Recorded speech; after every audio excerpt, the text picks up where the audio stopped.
এই ফর্মুলাটি পৃথিবীর কারো বানানো নয়, জান্নাতের মালিক যিনি এবং আমাদের মালিক যিনি, আমার মালিকের তৈরি করা ফর্মুলা। সুবহানাল্লাহ।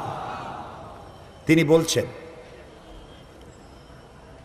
التائبون العابدون الحامدون السائحون الراكعون الساجدون